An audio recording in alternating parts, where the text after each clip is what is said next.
Thank you very much. So my name is Andy Sommerman. I'm Dallas County Commissioner, District 2. If you are in Richardson and in Dallas County, I am your commissioner. So I want to pick up where John Creuzot just left off, which was with regard to juvenile. Now, you heard him say that it was a report that he asked for that allowed us to shine the light inside the juvenile department. When that happened, there was big controversy in the commissioner's court. And we decided to remove one of the people who are on the juvenile board and substitute them in for myself. And when that happened, I went to talk to them about the report that John Creuzot had commissioned about how we could do things better. While I'm in that juvenile department, I'm being taken on a tour. You enter a room, and inside that room, it's like something out of the Matrix, a hall with nothing but doors. You open up one of the doors, and in there is a room smaller than your bathroom. Substitute a bed for your bathtub, a toilet at the end of the hall, no windows, no TV, no books, just blank walls and a toilet. Now, as I'm standing there, I'm hearing one of the children scream. It's a scream like you would never believe, one that I will never forget. I asked to speak to that child, and when he came out, the first question I asked was, "How long have you been here?" I thought he was tweaking. I thought he was coming off of drugs. And he said, "I've been in there for 40 days. And I said, hey, whoa. You've been where for 40 days? In that room. He was in that room for 40 days. He got out for 1 hour for a meal and a shower. And that was it.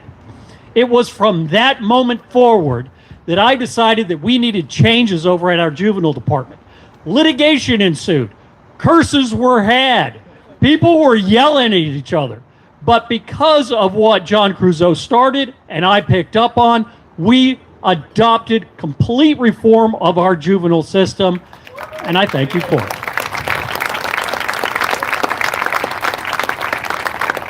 Now, let me tell you a little bit about what Ginny was just talking about, homelessness. I believe that we need to fix homelessness in Dallas County. We can do it. There are several ways we can accomplish the task. Now, Jenny had told you about some of the fees that I had wanted to put towards homelessness. Let me tell you what I mean by that.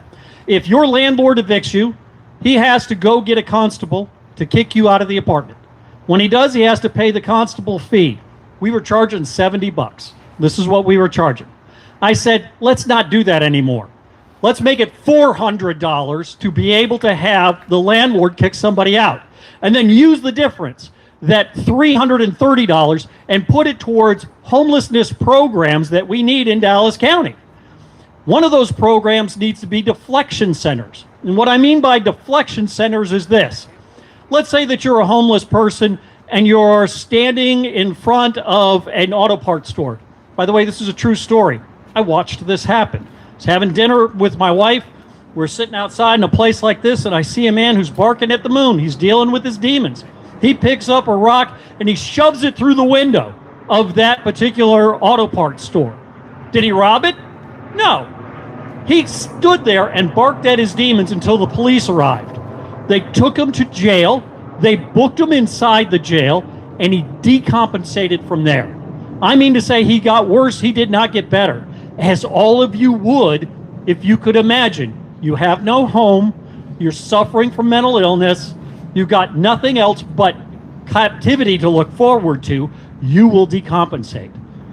So I asked the police officers, why'd you take him to jail? Answer, where else did you want me to take him? I'm dumbfounded. You're right, there's no other place to take him.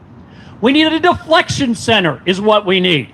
We need a place where police can take the homeless and the mentally ill to, where they can be stabilized, where they can be given services, where they can be given a home from there, where we can take them from the streets and rather than shoving bricks through windows, actually give them the services that they need so that they can become productive members of society. This is what we need to do with fees that we take from landlords who are evicting people. I'm going to make sure that happens. The other thing we need is affordable housing. And what I mean by affordable housing is this. If you're in Richardson and you're a teacher, you can't live in Richardson ISD. You cannot afford it. So we need to make affordable housing. How do we do that? Well, I took $2.5 million and I bought a piece of property right across the street from TI. There was an old abandoned church there that had burned partially because, well, it was a meth lab, okay? So we bulldozed that place. We bought the house next door to it. We leveled the property. We're going to put 30 houses on it. Now, because the government owns the land, I'm going to give the land to the individual who buys it. The person who's going to buy it, teachers. And so now these homes that have a value of $750,000 will sell to that teacher for $400,000. Now they have to work for 7 years in the teaching industry. Yeah, it's kind of called golden handcuffs, I admit it, okay? But work for 7 years, and then after that time period, there are no restrictions on it. You can't rent it in that period of time. I don't want to turn it into a big lot that is nothing but Airbnbs. So as a result, you work as a teacher for 7 years, you now get instant creation of wealth, and you have a place to live inside of RISD. And I'm going to make sure that happens. Finally, I want to tell you about the community center that I'm putting together. You know, my district is the wealthiest in all of Dallas County. It's the top V, as it were. Inside it's huge, by the way. My district is massive, okay? It starts in Irving, okay? Runs all the way over to Richardson, goes all the way down past I-30 in a big V. It is super wealthy. It has got Highland Park, University Park in it. It has Preston Hollow. It's got Farmers Branch and Carrollton and Capel in it. Very wealthy. But in the corner of my district is a place called Esperanza. It is Latino. It is poor. And what I mean by that is over a third of the people who live there have a family income, not a personal income, a family income of less than $25,000. Now, RISD, as you know, faces a crisis.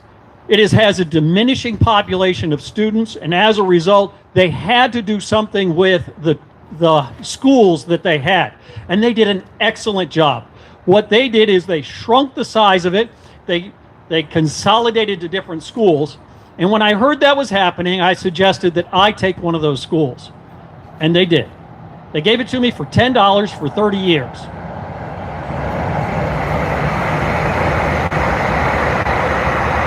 Feels like a punchline coming, doesn't it? For 30 years. This is 77,000 square feet. What am I going to do with 77,000 square feet? And the answer is turn it into womb to tomb. What's going in there is going to be WIC, that is for pregnant women. Parkland's going in there so that they can take care of mothers before they give birth, and pediatrics so after their birth. There are going to be family clinics. There's going to be a dental operation that's in there. And then once the child is of an age that they could be left with someone, there'll be child care there. Biggest tenant I've got is going to be child care. Free child care. And then also is going to be after school care. We're going to have AgriLife, that's teaching kids how to grow food, how to harvest it, how to cook it, how to eat it. Let's not have Doritos anymore, dear God, you know. And then we're going to have a senior center, MetroCare for mental health. We're going to have a food bank in there. This is going to be from womb to tomb, everything that is needed for that poor community. A community that has been nothing but attacked by this administration. And so as a result, I think that we're going to do good work. Thank you, RSD, for helping me with this.